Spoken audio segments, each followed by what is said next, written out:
아프리카, 인류의 발상지라 불리는 곳. 우리의 조상들이 첫걸음을 내딛었던 곳이다.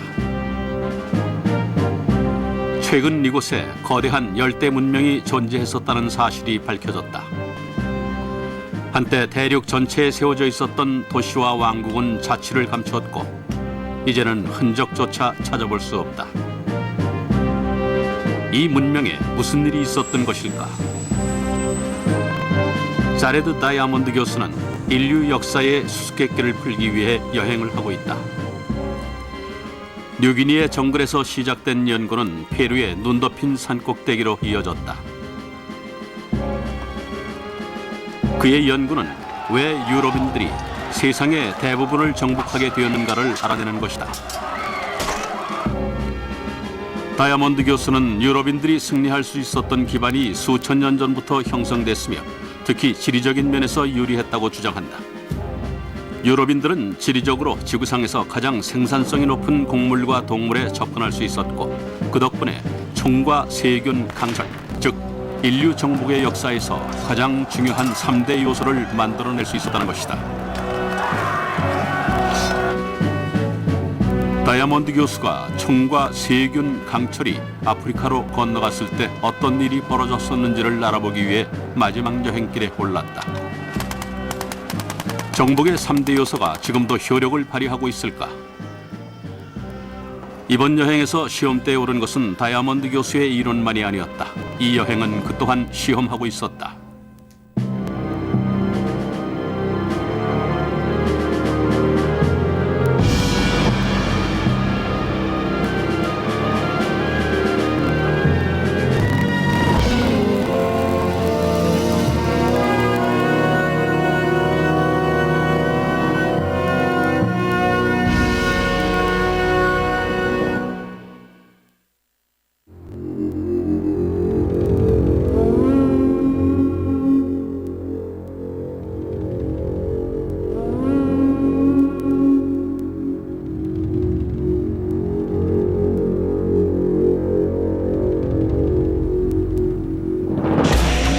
남아프리카 철도 전기기관차 19D 시리즈 1932년 스코틀랜드 글래스고 제작 과학기술과 인간의 창조력이 만들어낸 합작품이다. 대륙을 가로지르는 철도, 그 위를 달리는 기관차 총과 세균, 강철의 승리를 상징하는 유물이다.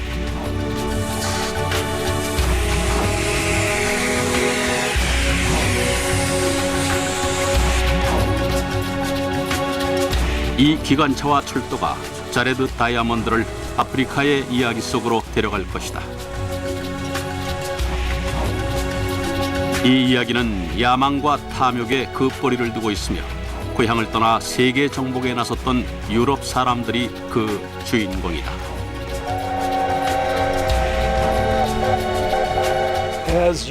유럽인들은 세계로 진출하면서 다른 민족을 정복하고 철도를 건설했고 유럽을 모델로 한 사회를 발전시켜 나갔습니다.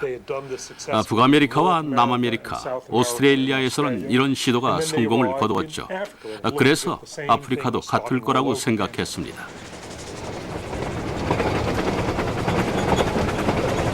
하지만 아프리카는 달랐다. 이곳에는 외국의 침입자들이 알지 못하는 위험과 비밀이 숨겨져 있었다. 1600년대 중반 첫 번째 유럽 정착민들이 도착했다. 그들은 아프리카 최남단에 위치한 희망봉에 자리를 잡았다. 유럽인들은 새로운 땅에 빨리 적응했다. 그들은 이곳에 밀과 보리를 심고 소와 양을 키우기 시작했다.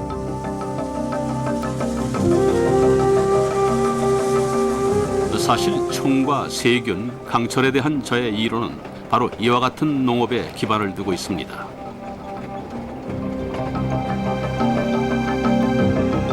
이 연구를 시작한 지도 벌써 30년이 넘었습니다.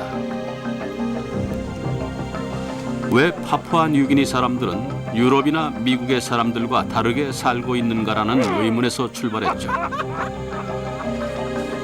그에 대한 첫 번째 답을 농업에서 찾았습니다. 뉴기니인들은 재배하던 농작물이 많지 않았고 가축도 없었죠. 반면 저의 조상들은 만년 전부터 풍부한 곡물과 동물의 혜택을 입고 있었습니다. 수세기 동안 저의 조상들은 이러한 혜택을 등에 업고 도시와 국가를 만들었고 더 나아가 해외의 식민지까지 건설할 수 있었던 것입니다.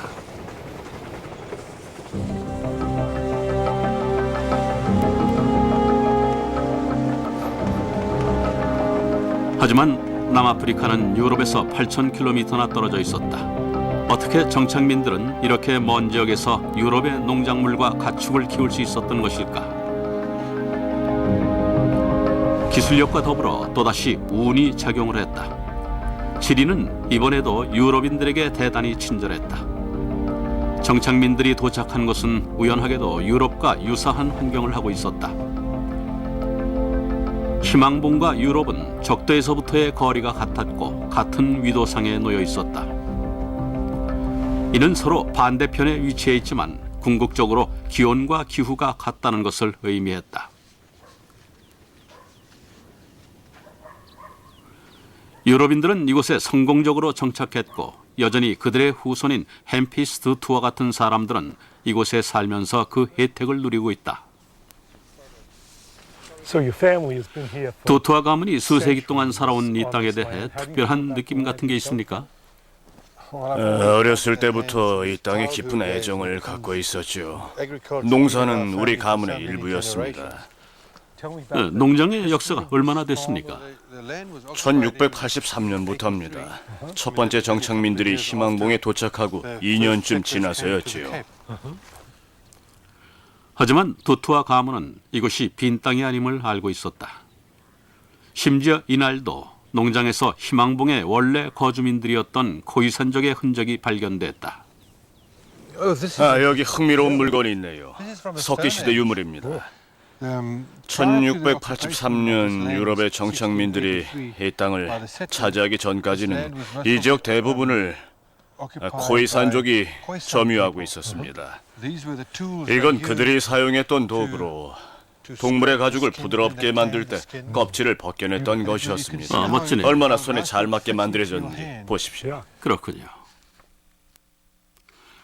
유럽인들이 도착한 후 이 원주민들은 자신들의 땅에서 쫓겨났다.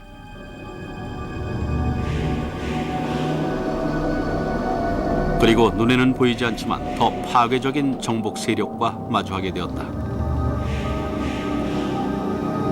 다이아몬드가 확인한 바에 따르면 이 세력은 인류 역사상 최악의 세균 중 하나였다.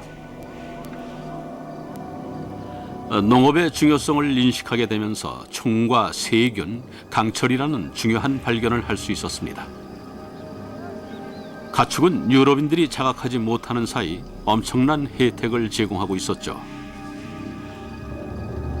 인간은 가축들과 함께 생활하면서 동물들의 바이러스와 병원균에 노출되었고 그로 인해 치명적인 질병이 생겨났습니다.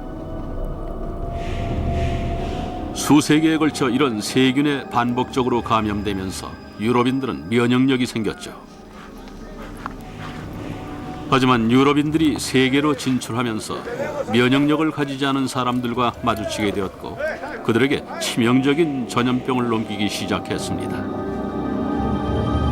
천연두 같은 병이었죠. 아메리카에서는 원주민 수백만 명이 천연두 때문에 사망했습니다. 희망봉의 코이산족도 같은 운명을 맞게 되었죠.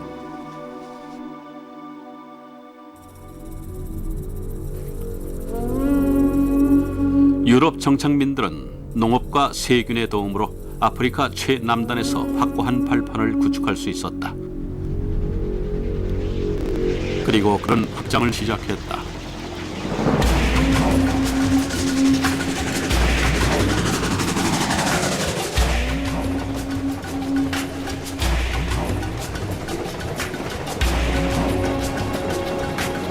In the 1830s, 1830년대 개척 정신이 폭발했던 그 시기에 유럽인들은 북아메리카 대륙과 오스트레일리아 대륙 등으로 영역을 확장하고 있었습니다. 이 시기 아프리카에서도 내륙을 향해 들어가며 개척을 하고 있었는데 그 대표적인 예가 네덜란드 정착민들이었죠. 1830년대 마차에 짐을 싣고 희망봉을 출발한 네덜란드 농부 수천 명은 가족들과 함께 새로 정착할 땅을 찾아가고 있었다. 그들은 자신들을 보호탐험대라고 불렀고 유럽식 정복의 3대 요소 중 하나로 무장하고 있었다. 바로 총이었다.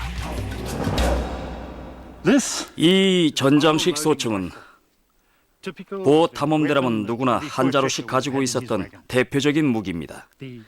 특히 네덜란드계 백인들이 이 총을 즐겨 사용했고 말을 탄 채 총을 쓰고 장전을 했습니다. 이 전장식 소총은 여전히 보호탐험대 후손들의 사랑을 받고 있다. 당시에는 건장한 남자라면 누구나 이 특별한 총을 두세 자루씩 가지고 있었습니다. 개개인의 목숨이 걸려있는 상황이었죠. 그래서 총에 의존했어요. 총으로 사냥도 하고 자신들도 지켰죠. 그래, 맞아. 당시에는 총을 사용하지 않는 사람이 이상한 사람이었죠.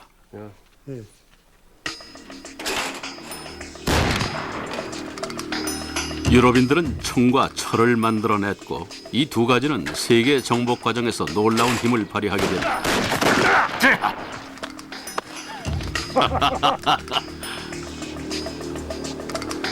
총은 수천 년간 진보해온 과학기술들이 합쳐진 것입니다. 유럽 밖에서 시작된 기술을 유럽인들이 완성한 거죠. 이미 수천 년 전에 농업이 발전한 덕분에 이런 일이 가능했던 것입니다.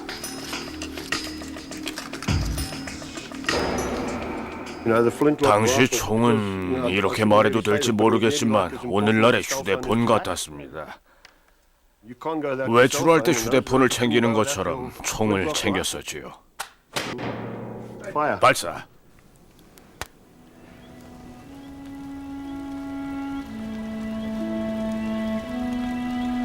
아프리카 중심부로 들어가던 유럽인 정착민들은 자신들을 가로막는 그 어떤 장애물도 극복할 수 있다고 믿고 있었다.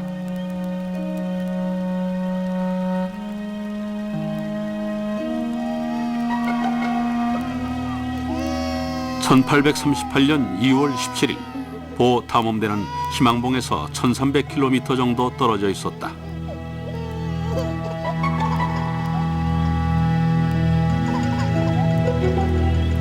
그들은 완전히 낯선 땅에 들어와 있었다.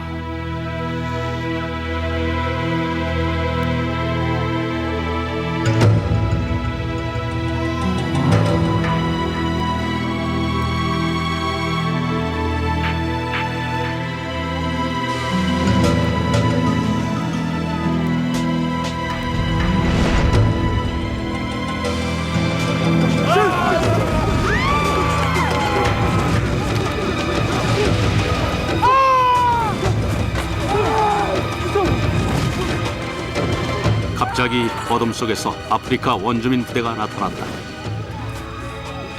유럽 출신 정착민들은 원주민 부대에게 완전히 제압당했고 단 한 발의 총도 발사하지 못했다.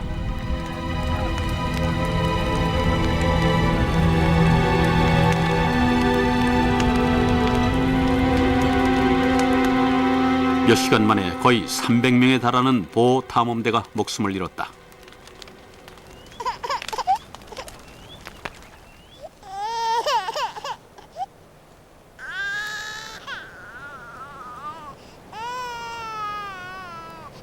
그들의 적은 무자비했다.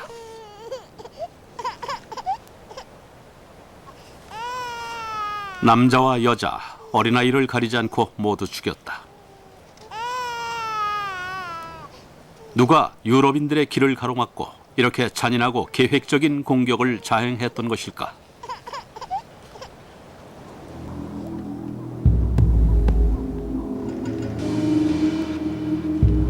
사실 보호탐험대는 거대한 아프리카 왕국의 영역으로 들어갔던 것이었다. 이곳에는 희망봉의 코이산족과는 전혀 다른 사람들이 살고 있었다. 그들은 바로 줄루족이었다. 그 아프리카 원주민 부대는 줄루족이었습니다. 그때까지 유럽인들이 만났던 사람들과는 전혀 다른 사람들이었죠. 이들은 매우 잘 조직되어 있었습니다. 줄루족이 세운 아프리카 왕국은 상당히 발달해 있었다. 그리고 군사력으로 주변의 부족들을 완전히 장악하고 있었다. 5만 평방킬로미터에 달하는 영토를 소유하고 있었고 그 안에서 복잡한 경제와 사회 제도를 갖추고 있었다.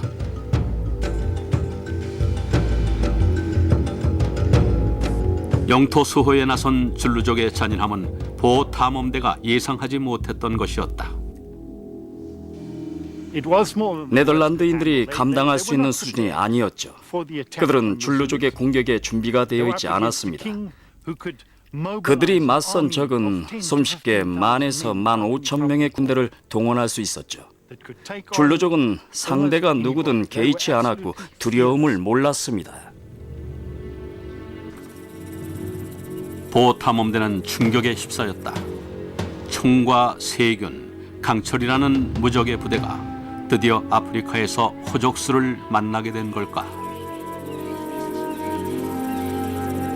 보호탐험대는 줄루족이 누구인지 어떻게 이와 같은 국가를 발전시킬 수 있었는지에는 관심이 없었다.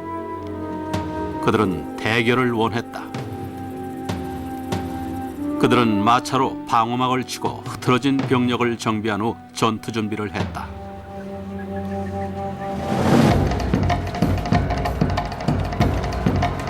(1838년 12월 16일) 새벽 10,000명이 넘는 줄루족들이 지평선을 넘어왔다. 그들은 영역을 침범한 유럽인들을 향해 돌진했다. 하지만 이때는 유럽인들도 자신들의 기술력을 최대로 활용하고 있었다.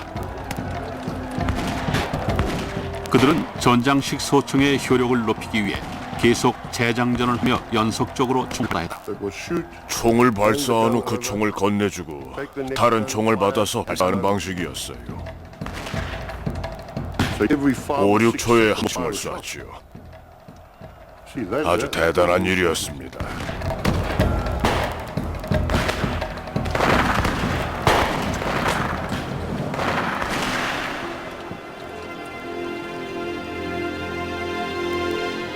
이번엔 유럽인 가까이 접근한 줄루족이 단 한 명도 없었다. 대량 학살이었다. 보호탐험대가 죽인 줄루족의 숫자는 대략 3,000에서 3,500 정도였고 네덜란드의 피해는 부상자 3명뿐이었죠. 이 싸움은 피바다 전투로 알려지게 되었다. 줄루족은 대패했고 총과 세균, 강철은 여전히 우세했다.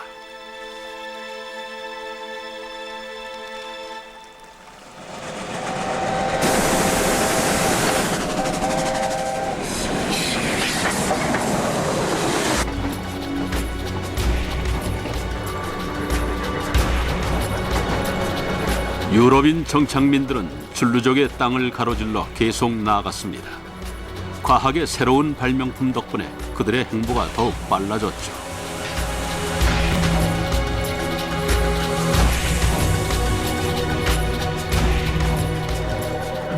철도가 생겼습니다.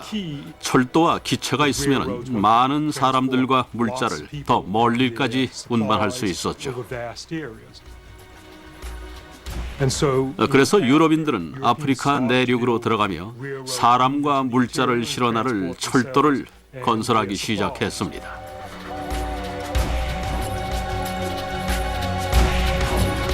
당시는 산업혁명의 시대였다. 얼마 후 아프리카 식민지에는 또 다른 무기가 등장하게 된다.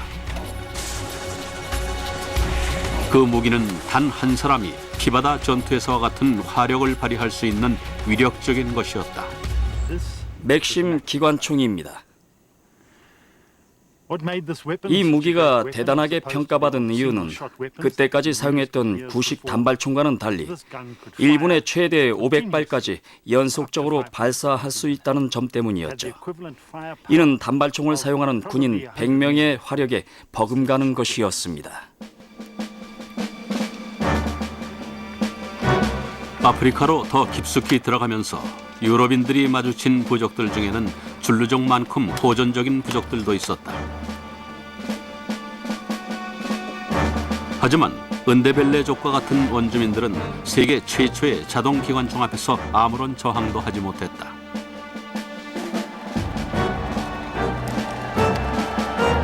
(1893년 10월) 발발한 은데벨레 전투는 불과 몇 시간 만에 끝이 났다.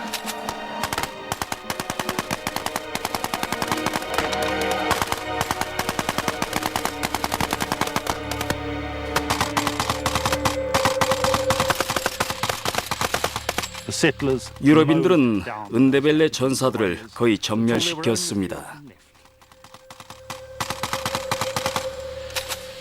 고대의 기술이 유럽의 최첨단 기술과 충돌했을 때 어떤 일이 벌어지는가를 보여준 전형적인 사례였죠.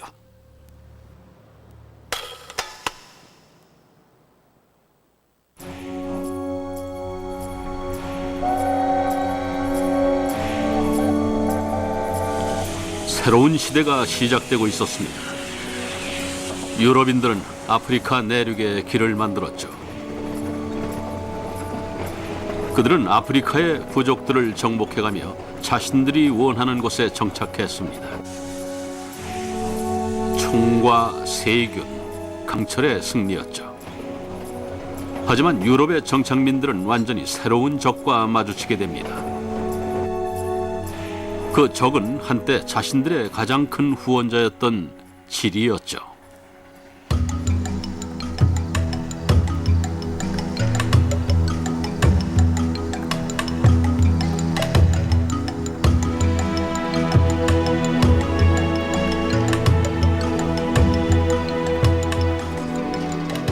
북쪽으로 올라간 정착민들은 땅을 개간하고 농장을 만들며 아프리카에서의 풍요로운 삶을 꿈꾸고 있었다.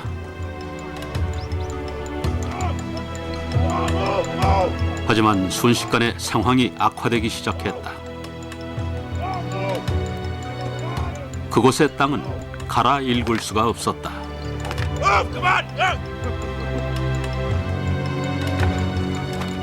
곡물은 자라지 않았다. 신발은 진흙범벅이 되었다.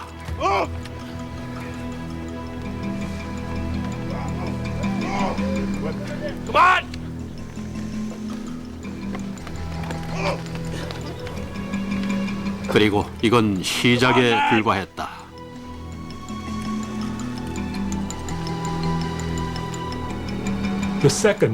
유럽인 정착민들이 직면한 두 번째 문제는 동물들이 죽기 시작했다는 것이었죠. 말과 소는 유럽인들이 어디에 가든지 큰 도움을 주던 존재였습니다. 소는 쟁기질에, 말은 전투에 유용하게 사용되었는데 이곳에서 녀석들이 죽기 시작한 겁니다. 수천 년간 길들여진 가축과 곡물은 유럽 문명을 지탱하는 역할을 했다. 가축과 곡물이 없었다면 총이나 세균, 강철도 없었을 것이다. 그리고 정복과 식민지의 역사도 없었을 것이다. 이번엔 정착민들이 열병에 걸려 하나둘씩 쓰러지기 시작했다. 주변에 사는 아프리카 원주민들도 농사를 짓고 가축을 키우고 있었다. 하지만 그들은 건강했다. 어떻게 이런 일이 가능했던 것일까? 이 이상한 땅의 비밀은 무엇이었을까?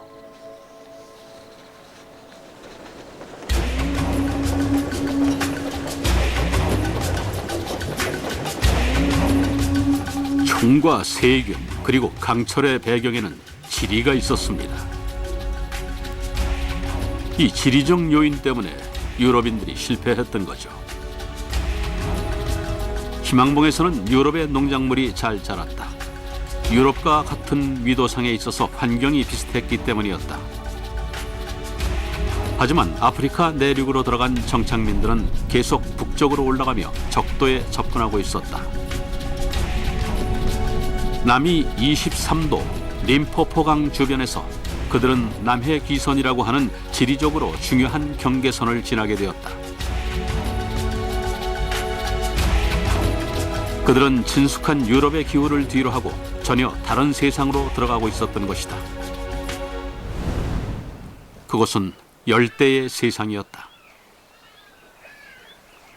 열대 지역은 유럽이나 온대 지역과는 완전히 다른 법칙으로 운영되고 있었다.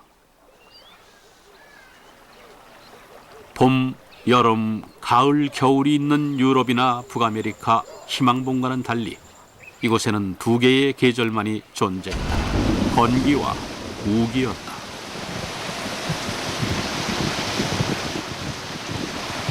밀과 보리는 수세기 동안 유럽 문명을 지탱해준 농작물이었지만 이곳 같은 열대 기후에서는 자랄 수가 없었다.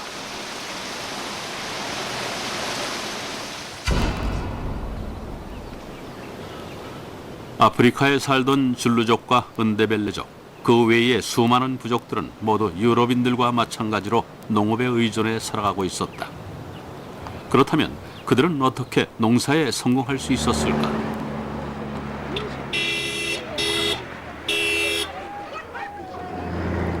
지금도 아프리카 대륙에는 수천 개의 서로 다른 부족들이 살고 있다. 그들은 모두 관습과 언어 등에서 미묘한 차이를 보이고 있다.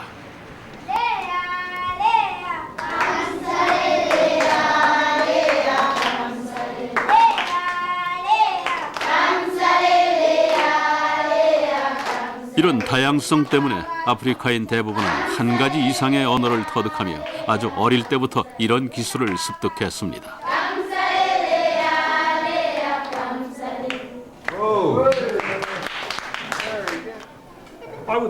얼마나 많은 말을 할 수 있는지 알아보고 싶은데요. 이 중에 뱀바 말을 할 수 있는 사람? 좋아요. 그럼 로지 말을 알아듣거나 할 수 있는 사람 있어요? 로지 말. 네. 뱀바 말도 해요? 네. 그 밖에 또 할 줄 아는 말 있어요? 로박 말이요. 로박? 4개나 되네요. 대부분의 미국인들은 한 가지 말밖에 모르는데.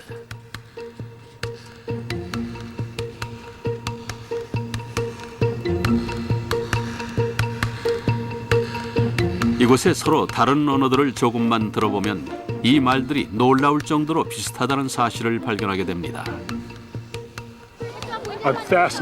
전 이곳의 언어에 매료됐습니다. 그래서 사람들에게 몇 가지 단어에 대해서 물어봤죠. 그 중에서 태양이라는 단어에 대해 조사한 내용인데요. 니안자 말로는 태양이 아주바, 뱀바 말로는 하카주바, 치와 말로는 드주바, 센가 말로는 주바였습니다. 물이라는 단어도 조사했는데요. 니안자 말로는 만지, 뱀바 말로는 아멘치, 치와 말로는 만지였습니다. 정말 비슷하죠?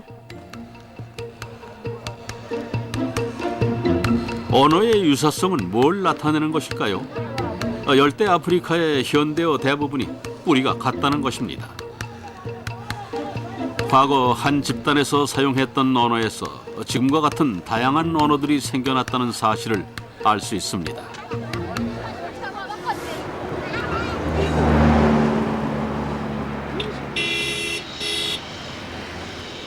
언어 분석을 통해 서아프리카 열대 지역에서 사용하던 반투어가 그 시작점이라는 사실을 확인할 수 있었다.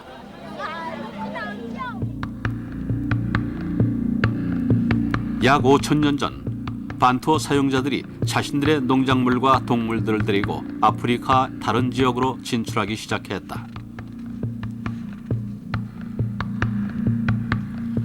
이후 수세기에 걸쳐 반투어 문화권은 수백 개의 다양한 부족으로 발전했고 아프리카 열대 지역 전역으로 퍼져나갔다.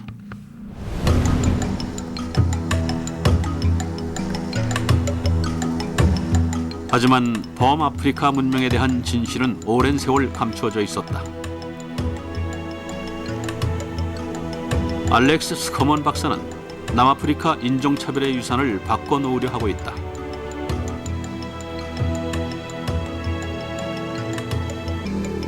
현재 스커먼 박사는 림포포 강변에 있는 유적지를 발굴하고 있다. 마풍구베라고 알려진 이 유적지에는 유럽의 초기 문명과 유사했던 왕국이 있었다.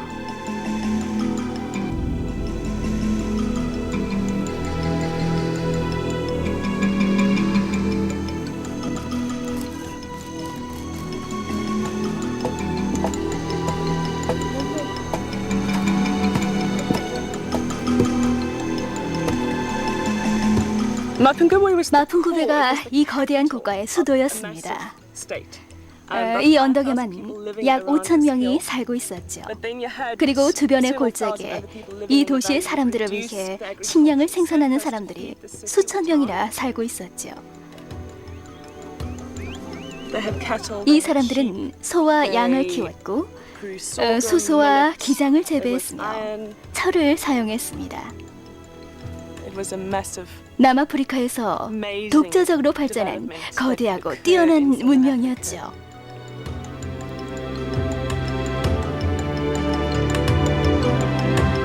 이 나라는 고립되어 있지도 않았고 남아프리카 전역과 더 멀리까지 연결되는 광범위한 경제 네트워크를 형성하고 있었다. 푸른색 구슬은 마풍구베에서 만든 거고 유리 구슬은 인도양 연안에서 온 것입니다. 이를 통해 마풍구베가 국제적인 무역 네트워크에 속해 있었다는 사실을 알 수 있죠. 그들은 보츠와나 북부까지 이어지는 무역 네트워크를 형성하고 있었고 그곳에서 물품을 가져오고 그걸 다시 인도양 연안까지 운반하고 있었던 것입니다.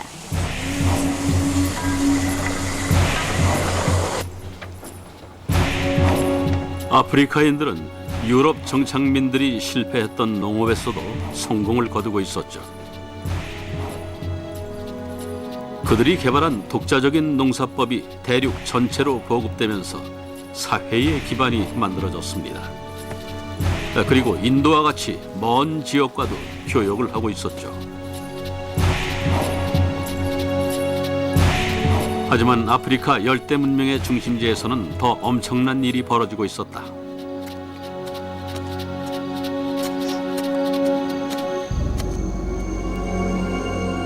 유럽인들과 그들이 데려온 동물들은 열대 지역으로 들어오자마자 병에 걸려 하나둘씩 쓰러지기 시작했다.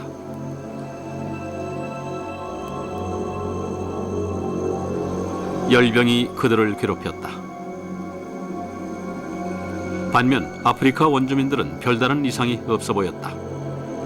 그들 상당수는 유럽인들의 치명적인 무기였던 천연두조차 이겨내고 살아남았다. 천연두는 북아메리카와 남아메리카 그리고 희망봉의 코이산족을 무너뜨린 치명적인 질병이었다.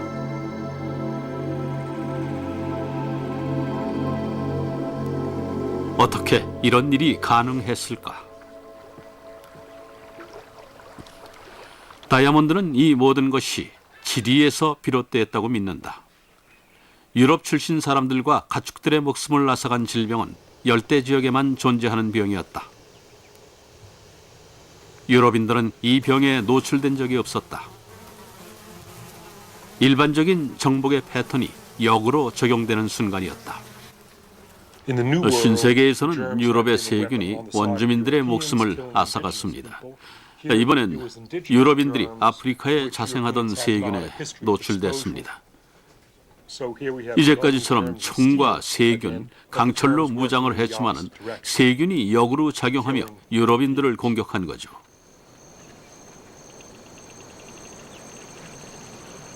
정착민들과 그들이 데려온 가축들은 열대 전염병과 이곳에만 자생하던 질병에 희생되었다.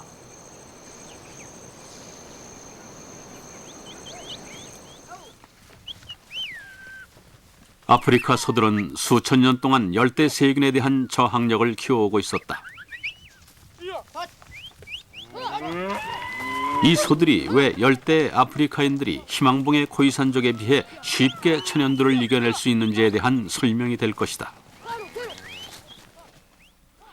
천연두 바이러스는 수세기 전 소를 통해 인간에게 전염된 것으로 현대 전문가들은 이것이 아프리카 열대 지역에서 처음 생겨났을 것이라고 보고 있다. 아프리카인들은 이 질병에 친숙했다. 그들은 이미 이 병에 대한 면역력이 생겨 있는 상태였다.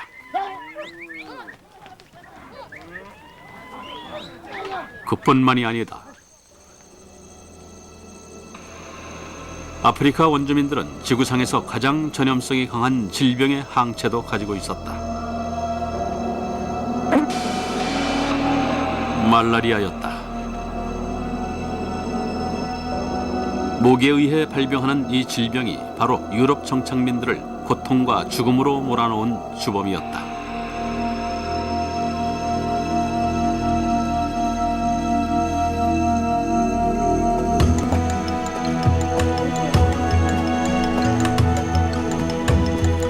열대 아프리카의 원주민들은 효과적으로 말라리아에 대처하고 있었다. 그들의 문명은 애초에 말라리아에 감염되지 않는 방향으로 발전했다. 그들이 정착한 곳은 주로 고지대나 건조한 지역으로 모기가 번식하는 습지에서 멀리 떨어져 있었다. 게다가 상대적으로 적은 숫자가 모여 살고 서로 멀리 떨어져 살았기 때문에 말라리아 감염의 수준을 제한할 수 있었던 것이다. 이는 매우 대단한 일이었다.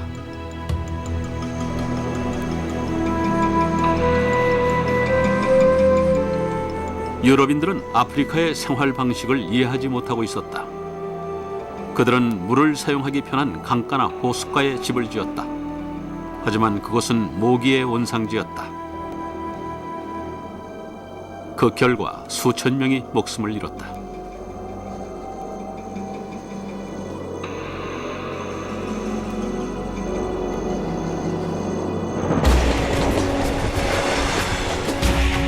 열대 기후가 유럽의 총과 세균, 강철을 물리쳤습니다. 아프리카인들이 승리를 거둔 거죠.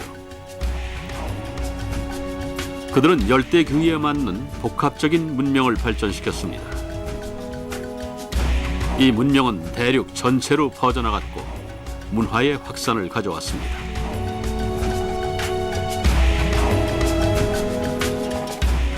유럽의 총과 세균, 강철은 아프리카에서 이렇게 최후를 맞이했던 것일까? 이 거대한 열대 문명 앞에는 어떤 미래가 펼쳐져 있었을까?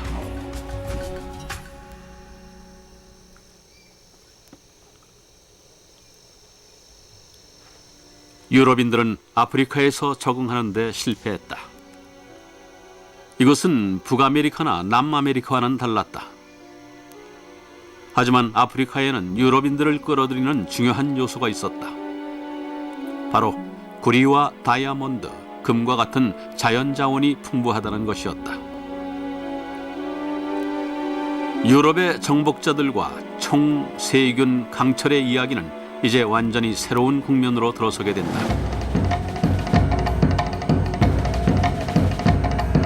1800년대 말 현재 콩고 민주공화국, 벨기에 사람들이 아프리카인 수백만 명을 강제로 끌고 가고 있었다. 고물을 채집하고 광물을 캐내는 일을 시키기 위해서였다.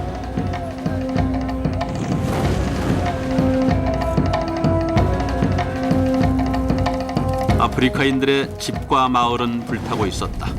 천년 역사의 열대 문명이 재로 변하는 순간이었다. 대륙 전역에서 열대 기후에 완벽하게 적응하며 살아가고 있던 아프리카인 수백만 명이 자신들의 고향과 생활 터전을 떠나고 있었다. 강제 노동에 동원된 것이었다. 아프리카의 자연 자원을 유럽으로 보내기 위해 유럽의 정복자들은 이번에도 자신들의 기술력을 동원해 더 많은 철도를 건설하기 시작했다. 반세기가 넘는 기간 동안 수만 명의 인력이 동원되었고 그 결과 반짝이는 철도가 희망봉에서부터 열대지방 심장부까지 이어지게 되었다.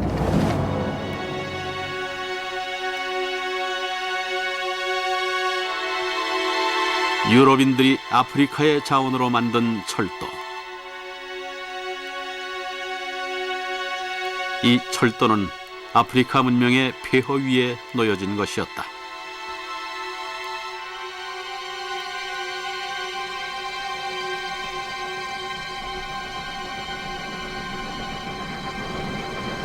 아프리카를 가로지르는 기차를 타고 총과 세균, 강철에 대해 조사했습니다.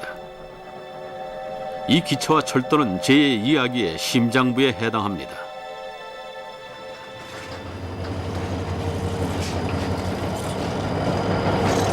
이 철도는 지금도 처음에 만들었던 그 용도로 사용되고 있습니다.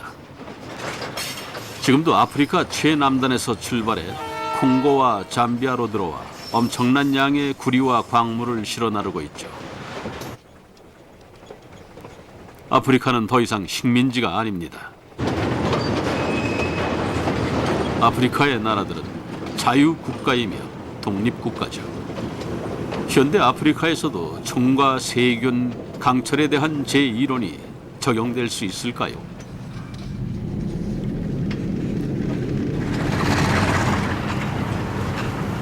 잠비아 북부 은돌라, 자레드 다이아몬드 교수의 종착역이다. 이웃한 콩고의 내전으로 이 선로의 마지막 몇 킬로미터를 더 가는 것은 위험했다. 이것은 현대 아프리카의 현실이 극명하게 드러나 있었다. 이곳은 열대 아프리카의 중심부입니다. 잠비아는 아프리카뿐만 아니라 세계 전체를 통틀어 가장 가난한 국가 중 한 곳이죠. 연평균 수입이 몇백 달러도 되지 않습니다. 이곳의 평균 수명도 35세밖에 되지 않죠. 그렇게 보면 이미 전 잠비아인 2명의 인생을 산 거네요. 이곳에 와서 역사와 지리, 총과 세균, 강철을 통해 현재 잠비아의 상황을 이해할 수 있는가를 생각해 보게 되었습니다.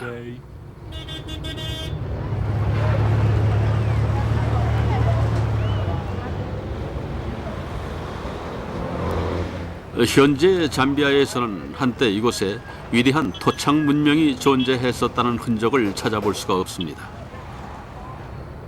지금 제 눈에 보이는 것은 식민지의 흔적뿐입니다. 도시와 마을은 유럽인들이 건설한 광산과 철도 옆에 세워져 있습니다. 모두 유럽식 마을이죠.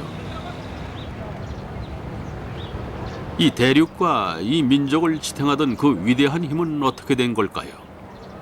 현대 아프리카에서 총과 세균, 강철은 얼마만큼의 영향력을 행사하고 있을까요?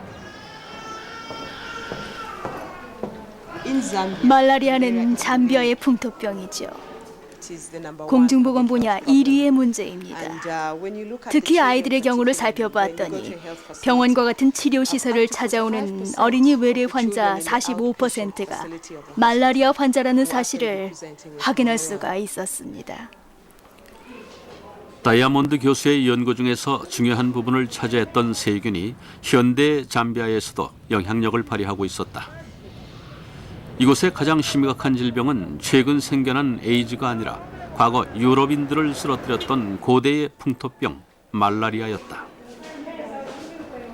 아프리카 5세 미만의 어린이들의 첫 번째 사인도 말라리아라고 한다. 이건 좀 오래된 기록인데요. 병원에서 사망한 사람들의 이름과 나이, 사인 등이 정리돼 있습니다. 이들 대부분이 5살 미만의 아이들이죠. 1살 반, 3살, 5개월, 1살. 대부분이 5살 미만의 아이들이에요. 과거에는 사람들이 넓은 지역에 흩어져 살았기 때문에 말라리아의 확산을 최소화할 수 있었다.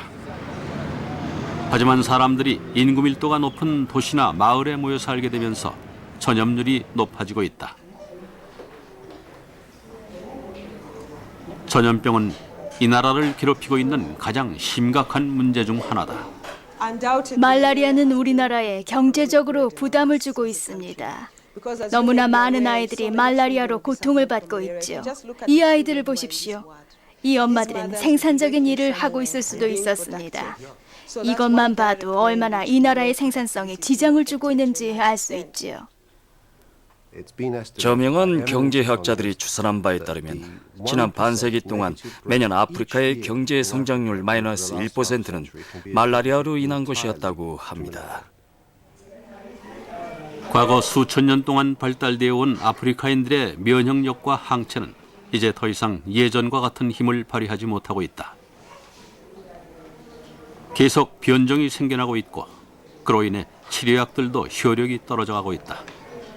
말라리아 발생 위험 기간에는 이 병원에서만 하루에 7명의 어린이가 사망했다. 박사님은 적응이 되셨겠지만 전 아닙니다. 이런 광경을 볼 때마다 어떤 생각이 드십니까? 잠비아의 현실이요. 그래요. 사실 아직도 이 광경에 적응이 되지 않았습니다. 이 세상 그 누구도 이런 질병과 죽음에 적응할 수는 없을 겁니다. 특히 자신의 일부나 마찬가지인 사랑하는 사람들이 이런 일을 당하는데 적응할 수는 없겠죠. 이 문제가 정말로 심각하기 때문에 가능한 모든 방법을 동원해 해결할 수 있게 되기를 바라고 있습니다.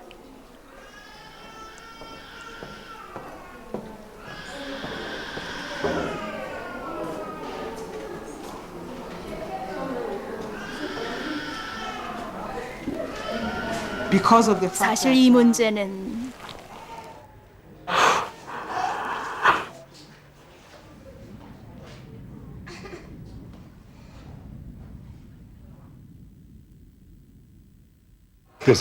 머리로 이해하는 것과 실제로 경험하는 것 사이에는 엄청난 차이가 있었습니다.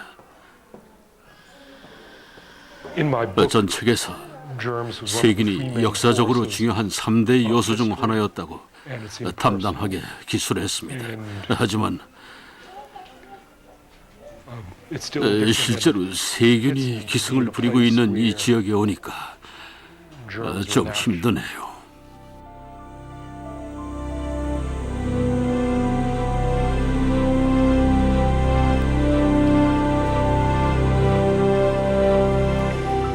(30년) 전 이 여행을 시작했습니다.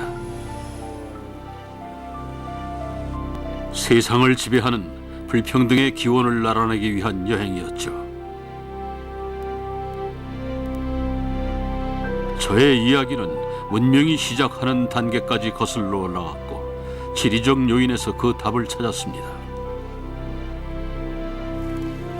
인간이 처음 농사를 짓기 시작했을 때 최고의 농작물과 동물에 접근할 수 있었던 특정 지역의 사람들은 역사 속에서 계속 혜택을 누렸습니다.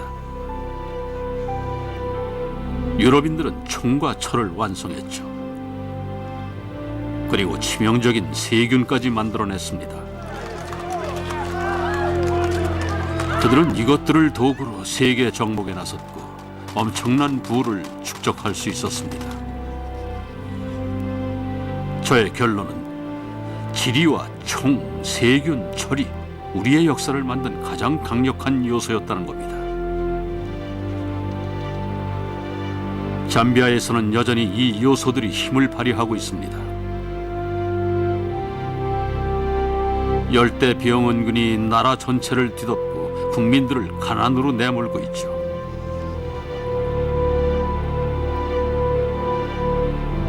이것은 앞으로도 잠비아가 지리와 역사의 희생양으로 남게 되리라는 것을 의미하는 걸까요? 아프리카는 앞으로도 가난에서 벗어날 수 없는 걸까요? 그렇지 않습니다. 오히려 미래는 희망적입니다. 모든 것이 결정되어 있는 것은 아닙니다. 아프리카나 저개발국이 이대로 끝나는 것도 아니죠. 세계가 다르게 발전하게 된 데에는 이유가 있었습니다. 그 이유를 이해하고 이 지식을 활용해 역사적으로 불이익을 당한 지역을 도울 수 있습니다. 말레이시아와 싱가포르는 경제적으로 부유하고 역동적인 국가들이다. 이 나라들은 아프리카와 같은 열대기후에서 지리적 문제도 같았고 말라리아 문제도 상당히 있다. 하지만 두 나라는 자신들의 환경을 이해하고 변신에 성공했다. 50년 전 말레이시아와 싱가포르는 지리와 세균의 문제점을 이해했다. 그래서 모두가 협력해 자신들의 땅에서 말라리아를 거의 박멸해냈다. 그리고 경제와 생활 방식을 완전히 변화시켰다. 말레이시아와 싱가포르의 성공담은 역사와 지리에 대한 이해가 어떤 결과를 가져올 수 있는지를 보여준다. 과거에 무슨 일이 있었고 왜 그러한 일이 벌어졌는지 알게 되면 그 지식을 활용해서 미래에는 다른 일이 생기도록 만들 수 있습니다. 잠비아 정부도 이와 같은 입장이다. 그들도 말레이시아와 싱가포르처럼 말라리아를 박멸하기 위한 전국적인 사업에 착수했다. 새롭게 개발된 약과 예방주사 덕분에 성공 가능성도 높아지고 있다. 말라리아를 통제할 수 있게 되면 복지가 향상될 것입니다. 복지가 향상되면 자동적으로 생산성이 증가하게 되겠죠. 그리고 생산성이 증가하면 언젠간 우리도 부유한 나라가 될 것입니다. 그렇게 되면 우리는 생계를 걱정할 필요도 없어지고 여유도 생겨서 자신의 힘을 충분히 발휘해 보다 더 나은 생활을 추구하겠죠.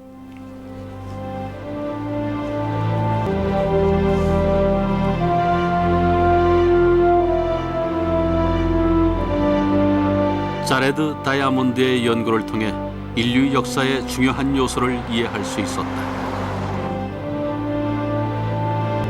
인류 역사의 중요한 요소는 아니라 하더라도 그의 연구의 중심에는 인류 개개인의 삶이 자리를 잡고 있다. 역사나 개발, 사회의 경쟁이나 국가의 부에 대한 이야기는 단순한 연구거리가 아닙니다.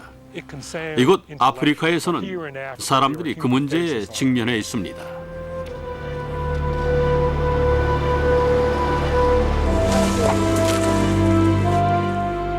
다이아몬드 교수는 30년간의 조사와 연구를 마친 지금도 총과 세균, 강철이 남긴 문제를 처음처럼 진지하게 받아들이고 있다. 왜 우리의 세계는 부와 가난으로 나누어진 것일까? 어떻게 우리는 이 상황을 바꿀 수 있을까? 제 평생 다시는 총과 세균, 강철에 관한 연구만큼 흥미진진한 연구를 할 수 없을 거라고 생각하고 있습니다.